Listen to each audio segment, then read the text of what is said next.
Selamat datang dalam pembelajaran daring kelas 5. Assalamualaikum warahmatullahi wabarakatuh. Selamat pagi anak-anakku kelas 5. Bagaimana kabar kalian hari ini? Tetap semangat untuk belajar ya. Sebelum kita mulai belajar, ayo kita berdoa terlebih dahulu agar kalian diberikan kemudahan untuk berpikir. Hari ini kalian akan mempelajari tema 8, subtema 1, manusia dan lingkungan, pembelajaran 1.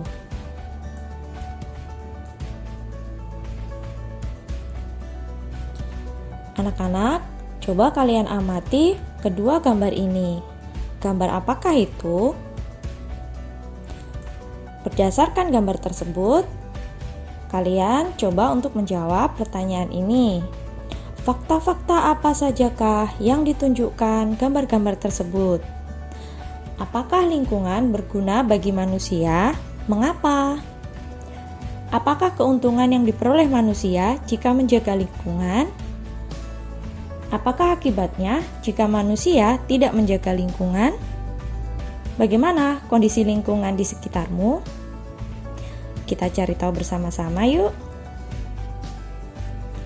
Nah, gambar 1 menunjukkan lingkungan yang indah berupa pemandangan persawahan yang subur. Gambar 2 menunjukkan kegiatan menanam bibit pohon. Lingkungan sangat berguna bagi manusia. Hal itu karena lingkungan menyediakan semua kebutuhan manusia untuk hidup. Misalkan pada gambar persawahan. Petani menanam padi di sawah. Padi bermanfaat bagi manusia untuk dimakan. Sedangkan yang bawah, mereka sedang melakukan penghijauan. Hutan harus tetap dijaga kehijauannya. Pohon-pohon harus tetap banyak supaya terhindar dari banjir ataupun tanah longsor dan persediaan air di muka bumi tetap terjaga.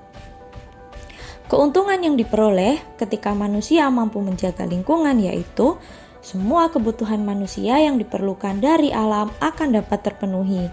Namun, jika manusia tidak menjaga lingkungannya, maka lingkungan akan rusak. Tidak bisa memberi manfaat bagi manusia. Bahkan, beberapa bencana alam terjadi karena lingkungan yang rusak. Salah satu unsur penting dalam lingkungan adalah air. Air sangat diperlukan bagi kehidupan di bumi. Apa saja manfaat air? Kita belajar bersama-sama yuk. Nah, kita baca terlebih dahulu ya. Di sini ada sebuah teks bacaan. Demi air bersih, warga Waborobo rela berjalan sejauh 15 km. Wah, seperti apa ya ini?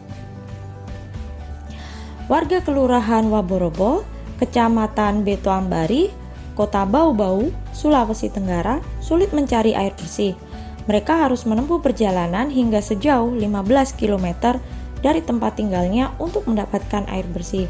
Mereka terpaksa mengambil air bersih di Kelurahan Kaisabu Baru, Kecamatan Sorawolyo. Mereka biasanya menumpang mobil dan membawa beberapa jerigen ukuran 15 liter. Jerigen itu digunakan untuk menampung air yang mengalir dari aliran sebuah anak sungai di Kelurahan Kaisabu Baru. Letak Kelurahan Waborobo berada di dataran tinggi. Di daerah itu air tanah sulit didapat. Kalaupun ada, air hanya sedikit. Daerah itu juga belum mendapatkan akses aliran air bersih karena pipa-pipa PDAM belum mencapai ke daerah sana. Warga Kelurahan Waborobo sangat membutuhkan air dan sangat mengharapkan bantuan dari pemerintah untuk keperluan tersebut. Nah, teks bacaan tadi bisa kalian rangkum melalui bagan berikut ini dengan menjawab pertanyaan peristiwa apa yang terjadi, di mana peristiwa itu terjadi, dan apa penyebab peristiwa itu terjadi.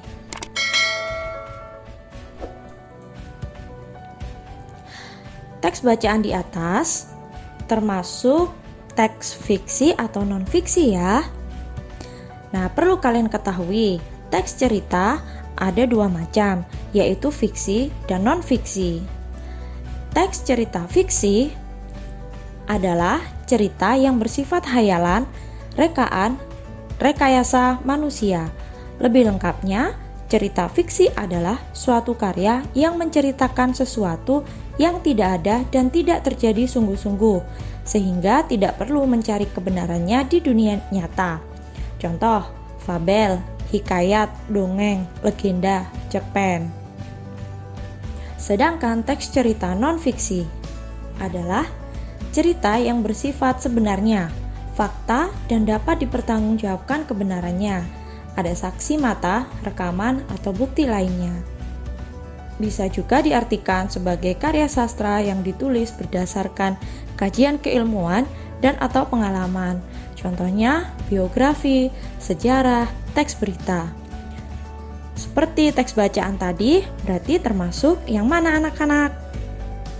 Benar sekali, termasuk teks cerita non-fiksi, karena kejadian tersebut benar-benar terjadi. Ternyata kesulitan air tidak hanya terjadi pada warga Woborobo. Nah, di beberapa tempat di Indonesia juga sempat terjadi kelangkaan air.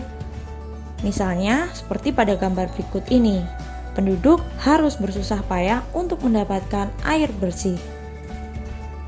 Fungsi air. Air sangat penting bagi kelangsungan hidup manusia dan berbagai kegiatan di bumi. Apa fungsi penting air bagi manusia dan kehidupan di bumi? Nah, air tidak hanya bermanfaat bagi manusia, tetapi juga bagi tumbuhan dan hewan. Fungsi air bagi tumbuhan sebagai tempat hidup, sebagai pelarut zat hara, dan bahan dasar proses fotosintesis. Fungsi air bagi hewan untuk minum, produksi susu, tempat hidup, misalnya ikan ya, membersihkan diri, dan sebagai alat perlindungan, sebagai senjata atau tempat bersembunyi. Dan fungsi air bagi manusia banyak sekali, yaitu untuk minum, keperluan rumah tangga, misalnya mandi dan mencuci, bahan utama kegiatan industri, sarana rekreasi dan transportasi, pertanian dan peternakan, budidaya, perikanan. Nah, bagaimana dengan kegiatan sehari-hari kita? Kegiatan sehari-hari yang membutuhkan air di rumah, contohnya apa saja?